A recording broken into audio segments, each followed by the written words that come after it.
Raphaël, Jennifer Loret, est totalement désevrée ce mercredi 15 mars dans Demain nous appartient sur TF1. Maître Perrault a fait une macabre découverte et Martin, Franck Monsigny, demande des précisions sur la venue de Corinne au cabinet de Raphaël. Le meurtre des parents est également un coup dur pour Aaron Leclerc.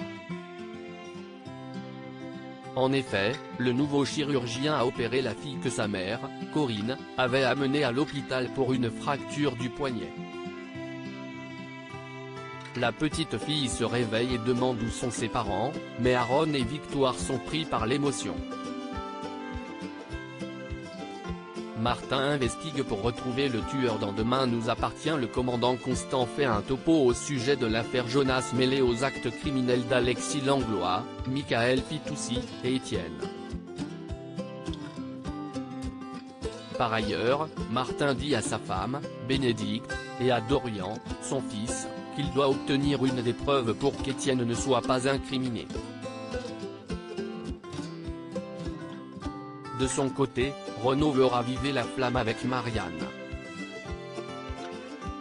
Alors qu'il a déjà emmené sa belle dans un restaurant fusion, il sollicite cette fois l'aide d'Alex, Alexandre Brasseur, pour négocier probablement le prix d'une voiture.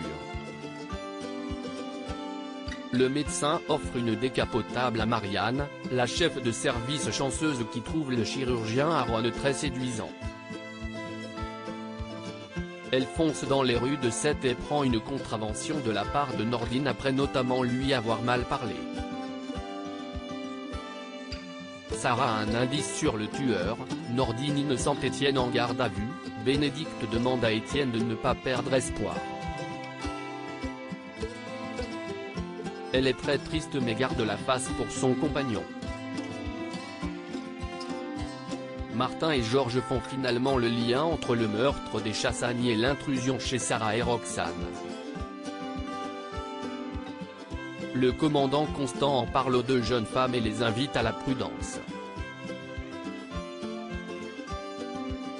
Sarah se rappelle de l'adresse des parents tués, car elle était intervenue plusieurs mois auparavant pour mettre fin à un tapage nocturne. Elle décrit la scène dans laquelle le mari était menaçant envers sa femme. Nordine, Youssef Agal, retrouve la clé d'un casier dans les affaires d'Alexis Langlois. Il annonce avoir récupéré une clé USB avec la vidéo de Dorian et le tournevis avec les empreintes. Alexis Langlois avoue finalement la vérité. Étienne est en liberté surveillée dans l'attente de son procès. Raphaël a bon espoir de lui faire éviter la prison ferme en insistant sur le fait qu'il a été victime de chantage. À la fin de l'épisode, Amel est perturbée quand elle apprend par Adam le crime qui a été commis. De son côté, Lisa est tout de suite sûre que le meurtrier sévissant à Sète est le même qui a tué ses parents. Demain nous appartient est à retrouver du lundi au vendredi dès 19h10 sur TF1.